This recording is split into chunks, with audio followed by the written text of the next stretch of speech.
My name is Daniel Bushell. Class action lawsuits filed against cell phone manufacturers. Coming up. Insurers refuse public liability for cell phone use. The warning buried deep inside your mobile. And the next casualty catastrophe after tobacco and asbestos.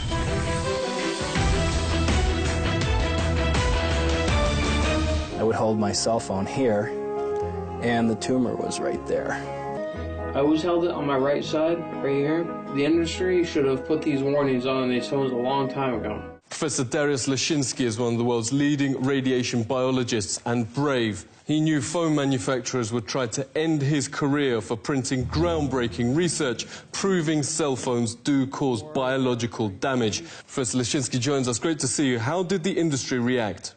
So far, I think I didn't experience any smear campaign.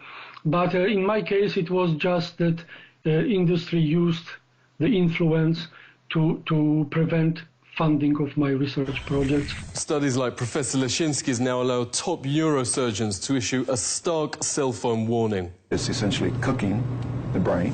Ellie Marks' husband, Alan, suffered serious memory loss after years of using a mobile. At 2 a.m. one night, he had a massive seizure. Surgeons found a tumor the size of a golf ball right where he held the phone. Ellie, thank you so much for joining us. Why are you and so many others suing the industry? There's many, many, many others that are already deceased from this, that are dying from this, younger than my husband. There's some, some as young as 28 who are deceased, and their neurosurgeons actually told them that it was probably their cell phone use. We had about 20 cities and states that wanted to legislate as San Francisco had, and they were all threatened with lawsuits by this industry.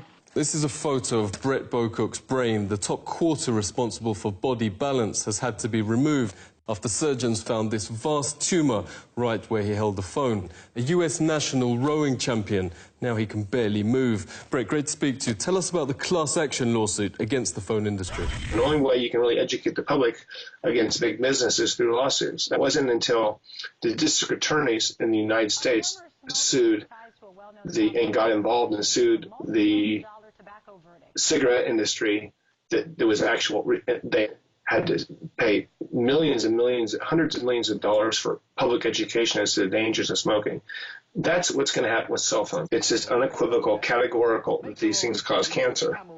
And it's also, they don't want you to know that. This is on the same trajectory as smoking, because if you look at smoking in the 60s, they had doctors coming on TV and on print saying, hey, smoke Marlboro or smoke this brand because it's good for your cough. And see how well Camels agree with your throat. A Winston, America's best-selling, best-tasting filter cigarette. More dangerous for children because their schools are a lot thinner. At least you can't buy cigarettes unless you're 18, but you can go. A 5-year-old could go and buy a phone. Phone manufacturers' young children are targeted. There are now working cell phones even for babies.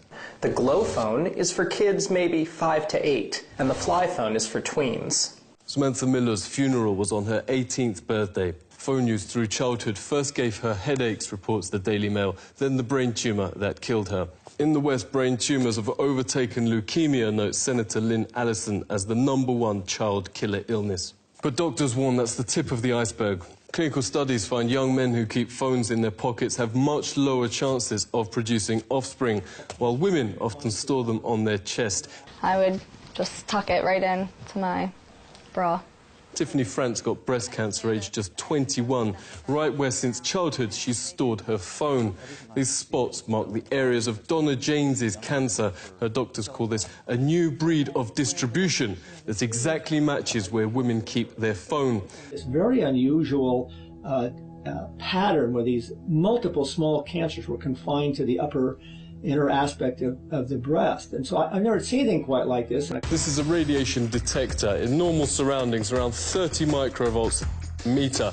Microwave ovens reach 800 microvolts. Wi-Fi routers use the same radiation technology. Loading a film on a tablet PC reaches 2,000.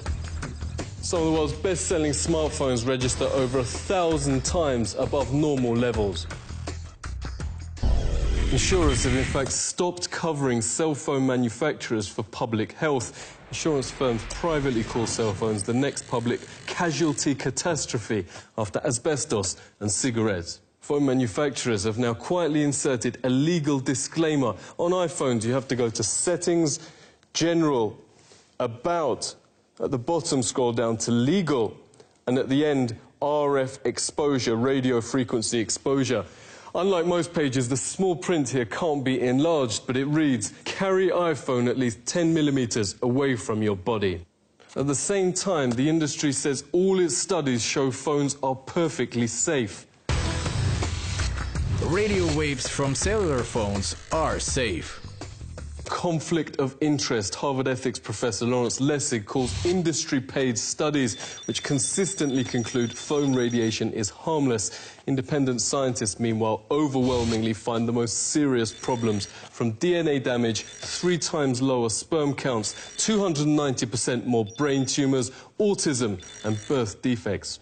Former senior White House advisor and leading epidemiologist Dr. Devra Davis has testified to Senate on the subject. She joins us. Great to see you. How do you explain the completely opposite findings between industry and independent studies? Anytime there was independent research, what industry would do was 3 things. First, they would go attack the scientists who had done the studies. They would try to get them fired, they'd try to get their funding taken away, or they would fraud.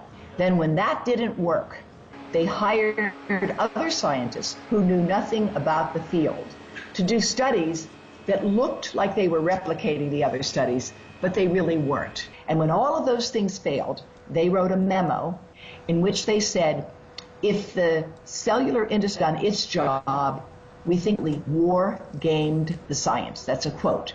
War-gamed the science. Now, science is not a matter of war, not a matter of games. We're deadly serious about our health and that of our children.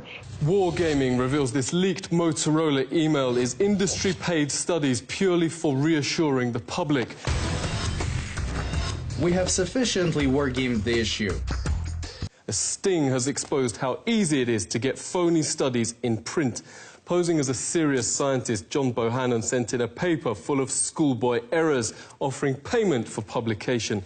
Incredibly, more than half the journals in these countries all around the world published it, even lying to the public that the study had been peer-reviewed. Investigative journalist Anthony Gucciardi has broken numerous health scandals. Great to see you. Surely big business wouldn't fake studies to put millions of lives at risk. Do we have documented precedents? This is exactly like Eli Lilly, which in the 1980s knew that Prozac was leading to suicides and aggressive behavior, the exact opposite effect of what they wanted. They knew that in the 1980s after they conducted the research. They hid the research, and it wasn't exposed until 2005 from the BBC. But then they would have their corporate interests do studies and talk about how great it was. Now, of course, they're required to admit, yeah, the antidepressants do cause suicide, aggressive behavior. Pretty much every shooter is on them. When these cell phone companies are forced to admit, yeah, the cell phone radiation does cause brain tumors, it does do all this, and they're already saying this in their manuals. So it's already coming out, but once the public is aware of this fact, it will be even worse. Depressants. It will be even worse than tobacco. We invited the powerful industry lobby CTIA to discuss the issues raised in this report. They sent this one-line refusal. Thank you for contacting us, but we will not be able to do this interview. The industry's most respected journalist is Dr. Louis Slessin, editor of Microwave News since 1981. Louis, great to speak to you. There seems to be a parallel universe, what the industry says and everyone else. The whole system is broken. People are not being told the truth. It's crazy. It's easy to say we made a mistake on tobacco after we know that tobacco is killer. The point is to take action. Actions being taken outside the US. France is moving schools back from Wi-Fi to cabled internet. Countries from Germany to Israel and Finland are moving to stop cell phone sales to kids.